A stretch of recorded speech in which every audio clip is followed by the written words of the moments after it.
Good morning, it's Daniel Dauphin with Dauphin Horsemanship. The sun is rising, the horses are fed, life is good. So I thought this morning we'd kind of enjoy some of this pretty weather. It's a cool morning. I actually have a long sleeve shirt on in June in South Louisiana. That is a rare occurrence. Normally I'm sweating through my clothes by right now.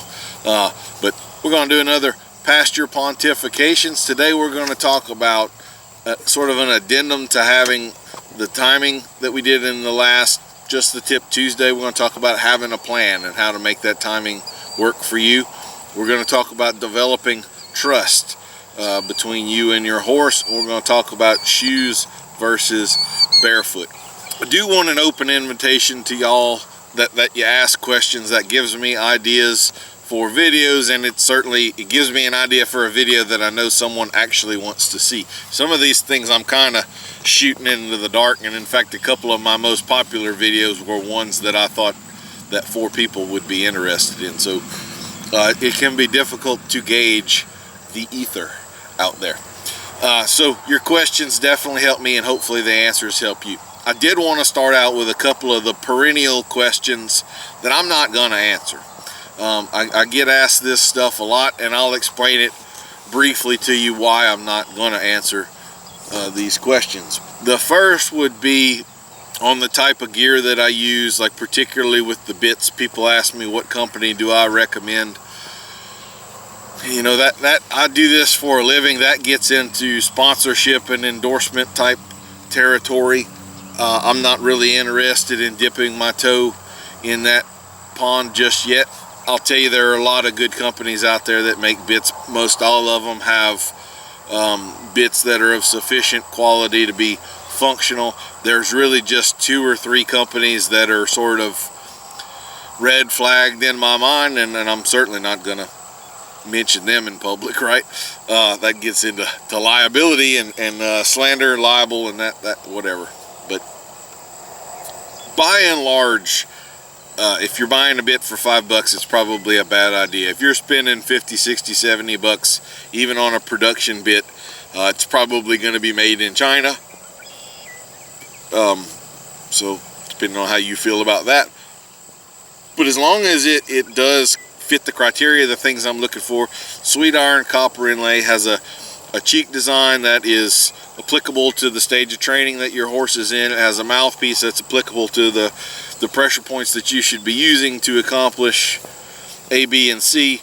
Then you're probably good with just about any company. And if you are wanting to have something that's a little bit nicer bit, maybe something that's even collectible, there are plenty of makers out there that do semi-custom and custom work that you can find, and you can, that's where you can dial in. You can give them an exact width for your horse's mouth. They're going to make it to your specs. You're going to pay more, but I mean, you can usually get like a snaffle or a basic custom curb bit in the $250 range, and then there are some semi-custom bits that are, you know, $100 to $150. So please don't ask me about feed or specific tack or things like that, because again, that amounts to endorsement territory, and I'm not interested in dealing with that. I'll tell you specifically about the bits.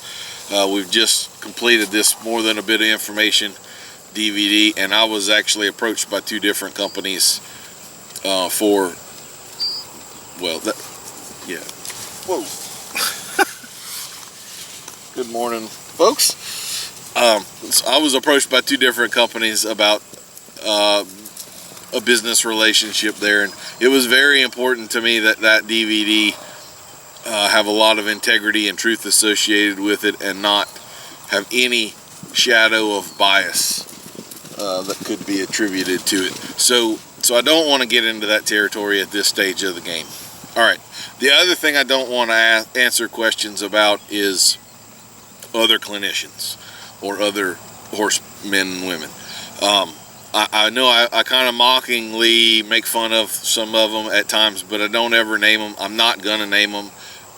Don't ask me what my opinion is of so-and-so or their program. I'm here to talk about myself, my experiences, my thoughts.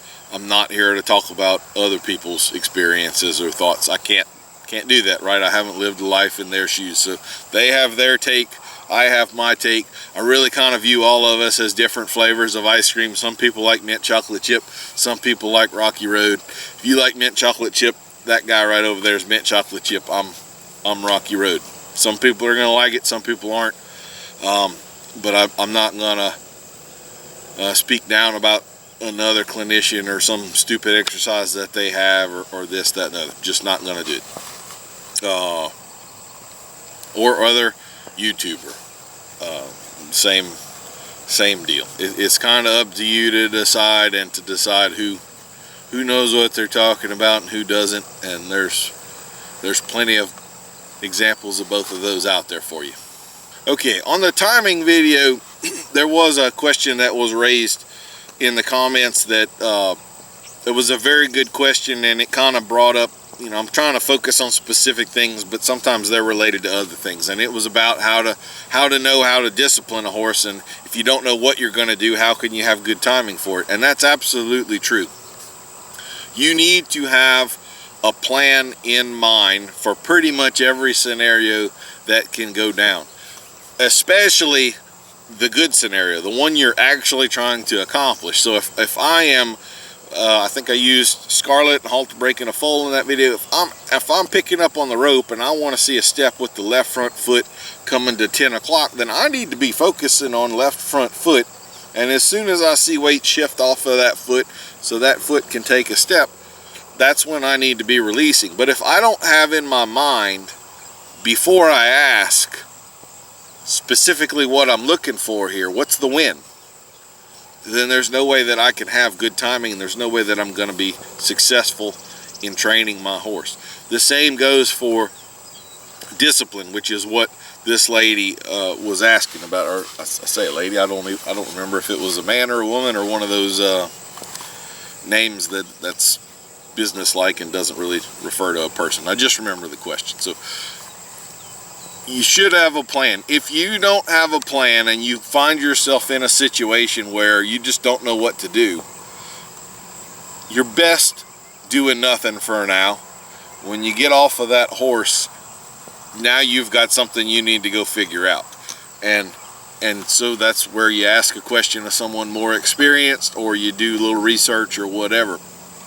I think this lady's or person's question was about a horse that bites. So just very briefly, I'll say that biting is probably the most dangerous thing that a horse can do. I know some people that have been hurt pretty badly by being bitten. It is an act of aggression every single time that you see it. Most other things that a horse might do to hurt you, for instance kicking, that is generally a defensive action. And generally, I can tell you, every time I've been kicked, it was my fault.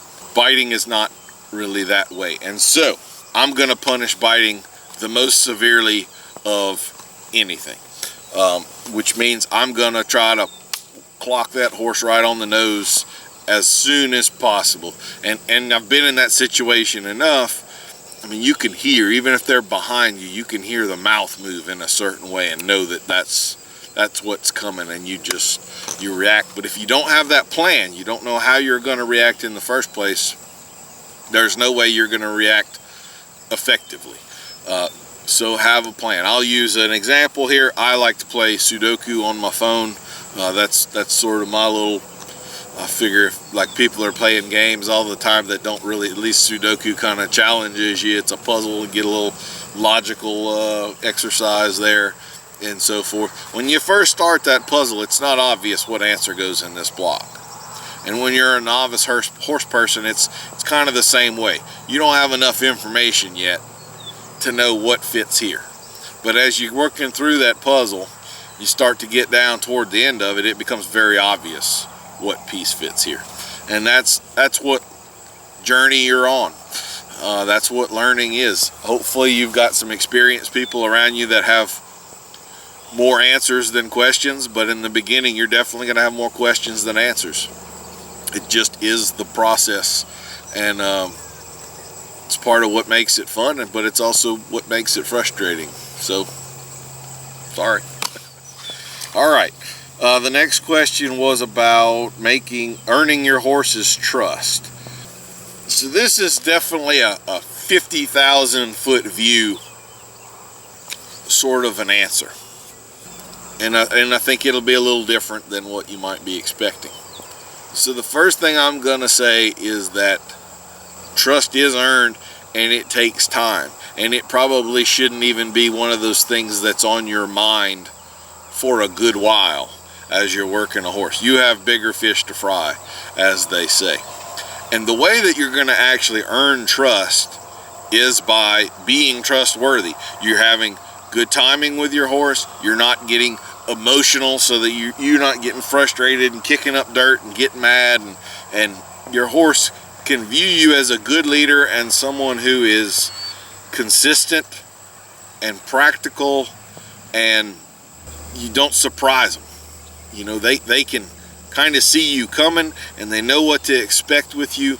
And when they know what to expect and you fulfill those expectations regularly, that is how trust is built. When you surprise them, when you do something emotional that comes out of left field and they're like, where the heck did that come from?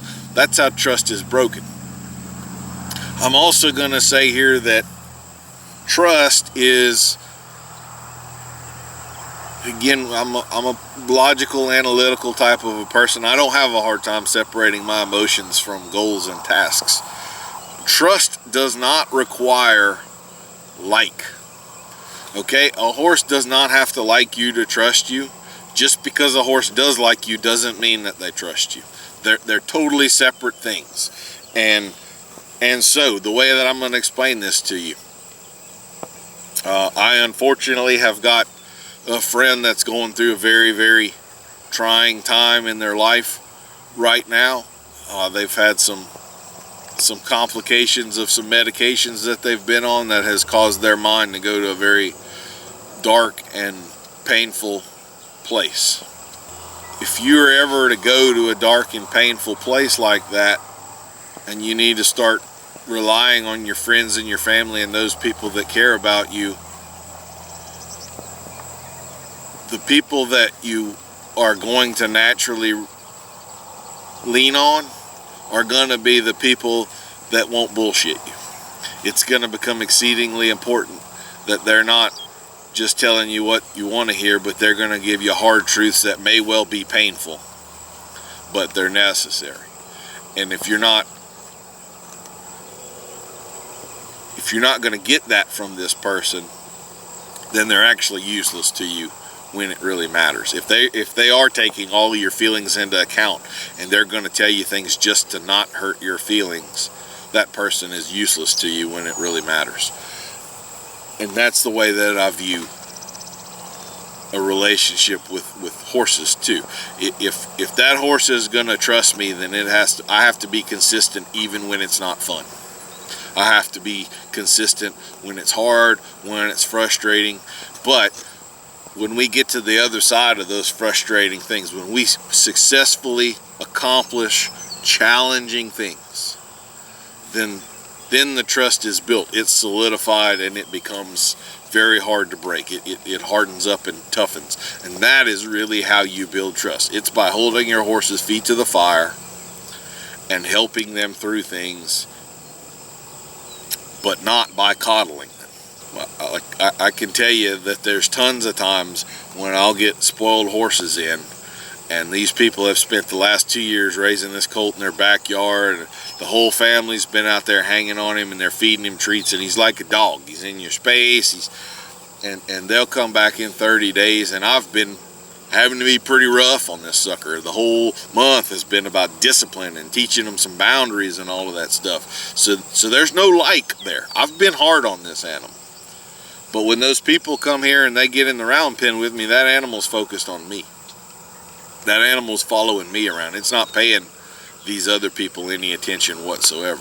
So it's like the respect thing. The best way to get trust from your horse is to be a good and honest leader. And that means even when it's not fun, even when it's hard, you still have to uphold the standard, and they will respect you for it. And our last question of this Pasture Pontification. Sorry for all the scratching. There's a lot of mosquitoes out here, and they're eating me up. So, shoes versus barefoot. And there's a deer fly. So this is one of those hot button topics, and I generally don't have much of a desire to do hot button topics on in public, because these are the kind of things that get you some hate from the zealots who are on one side of the argument. And that's the way that I'm going to pose this. Of course, there are horses that require shoes. Of course, there are horses that will do just fine barefoot. Most horses will do just fine barefoot. Most of you are not riding them hard enough or demanding really high performance, and you have a sound horse that doesn't require specialized shoeing. So probably 70-80% of horses, maybe more than that, can do their jobs and live their lives for the most part without any requirement of shoes whatsoever, and that's great. I usually have 22 to 24 head on the place here. Anywhere from 2 to 4 of them have shoes at any given time. So most of my personal horses don't have shoes on. That being said, there are things that you simply can do with shoes that you cannot accomplish without shoes. And I'll even mention hoof boots right here. I have a good friend that's a barefoot, I wouldn't say farrier, but barefoot trimmer. How about we'll say that. And I respect this lady. I like her. Some of these barefoot people are nuts, but this lady's not that way. She's reasonable. There are even times when she will recommend, look at a horse and say, look, this is beyond my ability to handle here. You need to call this farrier and they can help you out. So she's got some integrity. Again, that trust thing we just talked about, right? That's a big deal. So I was working with her a few years ago, and I said, what the hell, I'll try it. And so I had gotten some hoof boots from her, and we fitted them to the horse and all that stuff. And this lady's pretty experienced. She's not one of the ones that went to a weekend course and decided to become a professional, right? She knows her stuff. She actually has a PhD in another realm as well. She's not a... Anyway, we could not keep hoof boots on my horse. If I was just kind of dinking around and doing the sorts of things that most people do, then it was fun. When I really got to, okay, it's time to go to the arena and we're going to work, he would fling the boots off. We put extra straps. We did everything we could do. Could not keep boots on the horse in that setting. So again, for most people, if you're going to go that route, probably they're going to be okay. And the hoof boots, they can provide a lot of protection. So if you're in an abrasive environment, rocky ground, riding on the road and so forth, you'd rather wear the boot out than the horse's hoof, right? So some of the things that we can do with shoes that you just can't do without shoes deals with some of the different pathologies. Like there are specialized shoeing protocols for horses with navicular and side bone and founder and things like that. One of the ways that you should know that the argument of all horses should be barefoot is a totally ridiculous argument, is that any veterinarian that you go to that's an equine veterinarian that specializes in this, and there are even equine podiatrists that only deal with feet, they all either are master farriers themselves in addition to being equine veterinarians, or they're working with master farriers, and so they are looking at this horse, doing x-rays, decide what needs to be done, and then it goes to this expert right here who is going to put on a prescription type shoe to fix this horse. When it comes down to the nitty-gritty and we were really talking about the experts, the people with the experience and the education to deal with horses, all of those people use shoes to accomplish those things. So I would say that some of the things you can't get done without shoes would be traction control, and the hoof boots. I would say they are of some use, but of some limited use in that aspect. So one of the things we might want to do, like with a reining horse or a calf horse, something like that, we might want to decrease traction a little bit. So like sliding plates, for instance, you can't mimic sliding plates with hoof boots or with a barefoot trim. You can get a horse barefoot to go mark some 11s that are going to be maybe 3 or 4 or 5 feet long, but you can't get them to go slide 30 feet until you put 1.25" big boy sliding plates on the back of that thing. Same thing like draft horses. We have tow bars and things like that. Not that there's really lots of horses in this world that are still logging and doing agricultural type things, but for the people that are, you know, you don't want one of those big horses under load to slip. Horses that are on the road, we can add borium to shoes where they can grab asphalt. If you have never ridden a horse on asphalt with plain steel shoes on, it is not quite as bad as being on ice, but it's similar. They can slip and go down on asphalt with plain shoes. So that's a bad recipe. You need shoes that have borium added to it, and that borium will bite into the asphalt and they will have traction and grip then. Same for rocks. If you're going into the mountains and that kind of stuff, that's sort of the ultimate four-wheel drive type thing, is getting those types of shoes. And then again, the pathologies. Most horses, for instance, are what's called base narrow, and that means when they walk, their feet, if you follow the limbs down from the hips or shoulders straight down, they don't come straight down, they taper in. Where the actual hoof is not underneath the joint, it's narrower, base narrow. And so when that horse walks, it's going to have a tendency to swing their feet like this. So if you watch a lot of horses walk from the back, this hind foot comes right in front of this hind foot and then swings out. And then this one comes in and swings out. And they have a tendency to land on the outside, what we would call the lateral side. So with shoes, we can add lateral support, that type of stuff, widening the outer web of the shoe. There's multiple ways to do that. That's one of those things that actually helps save a horse's hocks. You could play around with the weights of shoes. If you want more action in a horse's feet, then you put heavier shoes on, or you could do toe weights. And I mean, there are, and I'm not talking about gaited horses specifically, and chains and all of that kind of stuff here. That's a whole different topic. So that's shoes in a nutshell. I mean, my personal demo horses, when they get to a certain stage in training, they're going to be shod.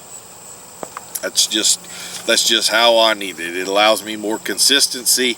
I know that horse is going to be reliable and so forth, and I know that I can play with traction and I can give them extra support here and there. It just allows me to do things that I can't accomplish barefoot. The horses that we don't ride that much, or that are sometimes used in lessons periodically, but they're just not on the regular payroll, they're barefoot because they don't need to be. It's not that important. I do my own shoeing and trimming. I have for years. I've actually studied farrier stuff a fair bit, done a little bit of apprentice type work. I don't call myself a farrier. I'm certainly not a master farrier. I know just enough to get myself in trouble, but I can keep these 20-some head in good shape. And the advantage of that is if I'm on the road and I lose a shoe, I don't have to worry about finding somebody and what they might do to my horse, because not all farriers are created equal, are they? A lot of the times the people that get into the religious zealot end of horses have to be barefoot, they had a bad experience with a farrier. You know, it's the same in every profession. Did you know that half of all doctors graduated in the lower 50% of their class? It's true, you can look it up. Not all people in a profession are of equal skill and competence, right? So you may have had a bad interaction with a farrier. You might have had several bad interactions with several farriers.